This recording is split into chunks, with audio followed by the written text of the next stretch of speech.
कहते हैं कि एक बार महादेव जी पार्वती सहित नर्मदा के तट पर गए। वहाँ एक सुंदर स्थान पर पार्वती माता ने महादेव जी के साथ चौपड़ खेलने की इच्छा व्यक्त की। तब भोलेनाथ ने कहा, हमारी हार जीत का साक्षी कौन होगा। पार्वती माता ने तुरंत वहाँ घास के तिनके बटोर कर एक पुतला बनाया और उसमें प्राण प्रतिष्ठा की और कहा कि बेटा, हम चौपड़ खेलना चाहते हैं, किंतु यहाँ हार जीत का कोई साक्षी नहीं है। अतः खेल के अंत में तुम हमारी हार जीत के साक्षी होकर बताना कि हम में से कौन जीता और कौन हारा। खेल चालू हुआ। देवयोग से 3 बार पार्वती माता ही, और जब अंत में बालक से हार जीत का निर्णय कराया गया तो उसने भोलेनाथ को ही विजयी बताया। इससे पार्वती माता ने गुस्सा होकर उसे एक पांव से लंगड़ा होने और वहां के कीचड़ में पड़े रहकर दुख भोगने का शाप दे दिया। बालक ने बड़ी विनम्रता से कहा, माँ, मुझसे अज्ञानवश ऐसा हो गया है। मैंने किसी कुटिलता या द्वेष के कारण ऐसा नहीं किया। आप मुझे क्षमा करें और शाप से मुक्ति का उपाय बताएं। तब ममतामयी माँ को उस पर दया आ गई। वे बोली कि यहाँ नाग कन्याएं गणेश पूजन करने आएंगी। उनके उपदेश से तुम गणेश जी का व्रत करो और मुझे इससे प्राप्त करोगे। इतना कहकर वो कैलाश पर्वत पर चली गई। 1 साल के बाद जब सावन का महीना आया, नाग कन्याएं गणेश पूजन के लिए आई तो गणेश जी का व्रत करते देख उस बालक ने उपाय पूछा उन नाग कन्याओं से और उन्होंने उस बालक को भी व्रत की विधि बताई। तत्पश्चात बालक ने 12 दिन तक गणेश जी का व्रत किया। तब गणेश जी ने प्रसन्न होकर उसे दर्शन देकर कहा कि मैं तुम्हारे व्रत से प्रसन्न हूँ, मनोवांछित वर मांगो। बालक बोला, भगवान, मेरे पाँव में इतनी शक्ति दे दो कि मैं कैलाश पर्वत पर अपने माता पिता के पास पहुँच सकूँ और वे मुझ पर प्रसन्न हो जाएं। गणेश जी ने तथास्तु कहा और अंतर ध्यान हो गए। बालक भगवान शिव के चरणों में गया। शिव जी ने उससे वहां तक पहुंचने के सारे साधन के बारे में पूछा। तब बालक ने सारी कथा शिव जी को सुना दी।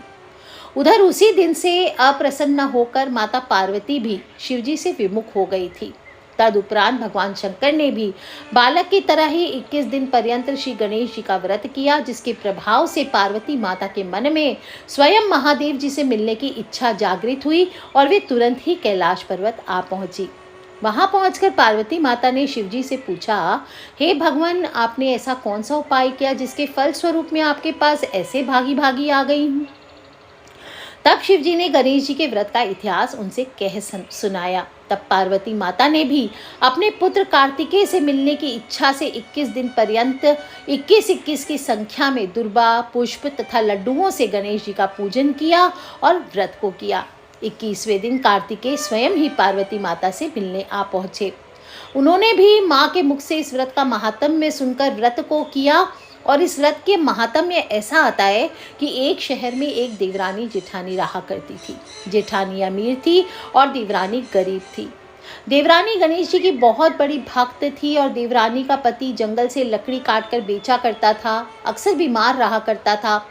देवरानी जेठानी के घर का सारा काम करती और बदले में जेठानी बचा हुआ खाना, पुराने कपड़े आदि उसको दे दिया करती थी। इसी से देवरानी का परिवार चलता था। जब माघ महीने में देवरानी ने तिल चौथ का व्रत किया, 5 रुपए का तिल और गुड़ कहीं से ला करके उसने तिलकुट्टा बनाया और पूजा करके तिल चौथ की कथा सुनी और तिलकुट्टे को छींके में रख दिया। सोचा कि चांद उगने पर पहले तिलकुट्टा से अर्घ्य अर्पित करेगी, इसके बाद ही कुछ खाएगी। कथा सुनकर वह जेठानी के यहाँ चली गई।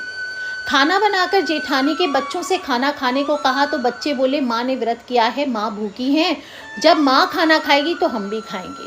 जेठ जी को खाना खाने के कहा तो जेठ जी ने बोला, मैं अकेला नहीं खाऊंगा, जब चांद निकलेगा सब खाएंगे तभी मैं खाऊंगा। जेठानी ने उससे कहा कि आज तो किसी ने भी अभी तक खाना नहीं खाया है, तुम्हें कैसे दे दूं, तुम सुबह सवेरे का बचा हुआ खाना ले जाना। देवरानी अपने घर गई।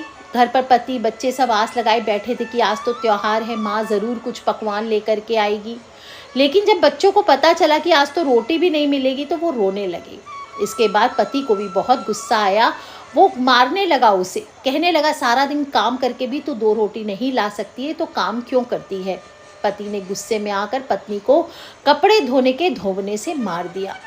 धोवना हाथ से छूट गया तो पाटे से मारने लगा। वो बेचारी गणेश जी को याद करती हुई रोती रोती पानी पीकर सो गई। उस दिन गणेश जी देवरानी के सपने में आए और कहने लगे, धोवने मारी पाटे मारी सो रही है या जाग रही है? वो बोली, कुछ सो रही हूँ कुछ जाग रही हूँ। तब गणेश जी बोले, भूख लगी है कुछ खाने दे। देवरानी बोली, क्या दूँ, मेरे घर में तो अन्न का एक दाना भी नहीं है। जेठानी बचा कुचा खाना देती थी, आज तो वो भी नहीं मिला है। पूजा का बचा हुआ तिलकुट्टा छीके में पड़ा है, वही खा लो। गणेश जी ने तिलकुट्टा खाया, फिर बोले, धोवने मारी पाटे मारी निमटाई लगी है, कहाँ निमटे? वो बोली, ये पड़ा घर, जहाँ इच्छा हो वहीं निमट लो। फिर गणेश जी बोले, अब कहाँ पोंछूं? तब देवरानी को और गुस्सा आ गया और उसने कहा कि कब के तंग करे जा रहे हो, मेरे सिर पर पोंछो और कहाँ पोंछोगे। अब सुबह सुबह जब देवरानी उठी तो ये देखकर हैरान हो गई कि पूरा घर हीरे मोती से जगमगा रहा है। सिर पर जहाँ विनायक जी पोंछ कर गए थे वहाँ हीरे के टिक्के बिंदी जगमगा रही है। और इस दिन फिर देवरानी जेठानी के घर काम करने नहीं गई। बड़ी देर तक राह देखने के बाद जेठानी ने बच्चों को देवरानी को बुलाने भेजा। जेठानी ने सोचा कल खाना नहीं दिया इसलिए शायद देवरानी बुरा मान गई है। बच्चे बुलाने गए, बोले, चाची चलो, माँ ने बुलाया है, सारा काम पड़ा है। तो दुनिया में चाहे कोई भी मौका चूक जाए, पर देवरानी जेठानी आपस में कहने का मौका नहीं छोड़ती। तो देवरानी ने कहा, बेटा बहुत दिन से तेरी माँ के यहाँ काम कर लिया, आज तू अपनी माँ को ही मेरे यहाँ काम करने भेज दे। बच्चों ने जाकर माँ को बताया कि चाची का पूरा घर तो हीरे मोतियों से जगमगा रहा है। तब जेठानी जलन के मारे दौड़ती हुई देवरानी के पास गई और पूछा, ये सब कैसे हुआ? तो देवरानी ने जो भी हुआ था सब कुछ सच सच कह डाला। घर लौटकर जेठानी अपने पति से बोली, आप मुझे भी धोवने और पाटे से मारो। उसका पति बोला कि भली मानस, मैंने तुझ पर कब हाथ उठाया है, मैं तुझे धोवने और पाटे से कैसे मार सकता हूँ। पर वह नहीं मानी और जिद करने लगी। मजबूरन पति को उसे मारना पड़ा। उसने फिर ढेर सारा घी डालकर चूरमा बनाया और छीके में रखकर सो गई। रात को विनायक जी आए सपने में और कहने लगे, भूख लगी है, क्या खाऊं? जेठानी ने कहा, हे गणेश जी महाराज, मेरी देवरानी के यहाँ तो आपने सूखा चुट्टी भर तिलकुट्टा खाया था। मैंने तो झरते घी का चूरमा बनाकर आपके लिए छीके में रखा है, फल मेवे भी रखे हैं, जो चाहे सो खा लीजिए। गणेश जी बोले, खा पी करके अब निपटे कहाँ? तब जेठानी बोली, उसके यहाँ तो टूटी फूटी झोपड़ी थी, मेरा तो कंचन का महल है, जहाँ चाहे निपट लो। फिर गणेश जी ने पूछा, अब पोंछूं कहाँ? तब जेठानी कहती है, मेरे ललाट पर बड़ी सी बिंदी लगाकर पोंछ लो। धन की भूखी जेठानी फिर सो गई। सुबह बहुत जल्दी जल्दी उठ गई, सोचा कि आज तो घर हीरे जवाहरात से भर चुका होगा, पर देखा तो पूरे ही घर में गंदगी फैली हुई है, तेज बदबू आ रही थी और सिर पर भी भारी गंदगी लगी हुई थी। उसने कहा, हे गणेश जी महाराज, ये आपने क्या किया? मुझसे रूठे और देवरानी पर टूटे। जेठानी ने घर की सिर की सफाई की, बहुत कोशिश की, परंतु गंदगी और फैलती गई। जेठानी के पति को मालूम चला तो वह भी बहुत गुस्सा हुआ और बोला, तेरे पास इतना सब कुछ है फिर भी तेरा मन नहीं भरता। परेशान होकर चौथ के विनायक जी से मदद की विनती करने लगी। तब विनायक जी महाराज ने कहा, देवरानी से जलन के कारण तूने जो किया ये उसी का फल है।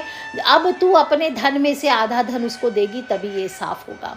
अब उसने आधा धन बांट दिया, किंतु मोरों की एक हांडी चूल्हे के नीचे गाड़ कर छुपा दी। उसने सोचा किसी को पता नहीं चलेगा और उस धन को नहीं बांटा। उसने कहा, हे चौथ विनायक जी महाराज, अब तो आप अपना ये बिखराव समेटो। तब विनायक जी महाराज बोले, पहले चूल्हे के नीचे गाड़ी हुई मोरों की हांडी सहित ताक में रखी हुई 2 सुई की भी पाती कर। इस प्रकार विनायक जी ने सुई जैसी छोटी चीज का भी बंटवारा करवाकर अपनी माया समेटी। हे गणेश जी महाराज, जैसा आपने उस देवरानी पर कृपा करी वैसा सभी पर करना। कहानी कहने वाले, सुनने वाले, हुंकारा भरने वाले सभी पर कृपा करना, किंतु जेठानी को जैसी सजा दी वैसे किसी को कभी मत देना। तो बोलिए सकट चौथ माता की जय, गणेश जी महाराज की जय।